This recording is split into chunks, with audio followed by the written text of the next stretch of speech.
नमस्कार मित्रों, 2020 के विदाई का समय आ चुका है।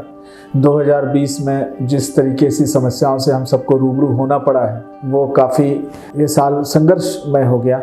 मुझे व्यक्तिगत रूप से ऐसा लगता है कि ये प्रकृति की जो व्यवस्था है, नेचर का जो ये सिस्टम है, उसने हमको रोका है, सबको दिखाने की कोशिश की है कि केवल शरीर के लिए व्यवस्था करने का काम आपका नहीं है, आपको और भी चीज़ें रुक के देखनी पड़ेगी। जिस स्पीड से पूरा विश्व इस भौतिकवादी जीवन के लिए, मटेरियलिस्टिक लाइफ की तरफ बढ़ रहा था, वहाँ पर एक रोक सी लगी है। लोगों का ध्यान अपने ऊपर गया है, अपनी चीज़ों को संवारने में लगा, खुद को ठीक करने में लगा। जो विभिन्न प्रकार के आकर्षण में, विभिन्न प्रकार के दबाव में बिखरा हुआ व्यक्तित्व जो है उसको वापस संवारने में गया, रिश्तों की तरफ ध्यान गया, नेचर की तरफ ध्यान गया, इस एग्जिस्टेंस की तरफ ध्यान गया।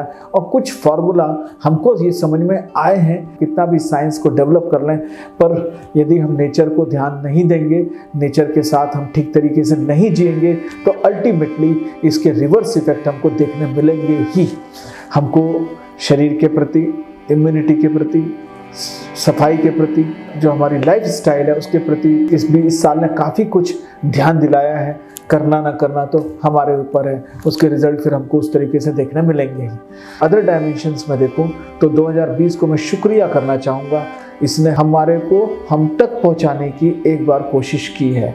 अगर यूँ देखें तो लॉकडाउन के समय हमको फोर्सफुली घर पे रहना पड़ा, सबको साथ में रहना पड़ा, सब साथ में रहे, रिश्तों को समझे, जो शेयरिंग हुआ, समाज में भी एक दूसरे के साथ लोगों ने काफ़ी अपने चीज़ों को शेयर किया, अपने लोगों की जिम्मेदारियों को निभाया। देख के बहुत अच्छा भी लगा मुझे कई बार कि देखिए, हम सोचते हैं समाज में लोग जीवंत नहीं है, नहीं, बहुत जीवंत है। अभी भी मानवीयता बची हुई है इस धरती पर। लोगों ने किस तरीके से बढ़ बढ़ कर लोगों की प्रॉब्लम्स को शॉर्ट आउट किया है, उनके लिए भोजन की व्यवस्था, उनके लिए दवाइयों की व्यवस्था, उनके घर घर जाके लोगों ने सब अरेंजमेंट्स किए, उनकी प्रॉब्लम्स को शॉर्ट आउट किया है।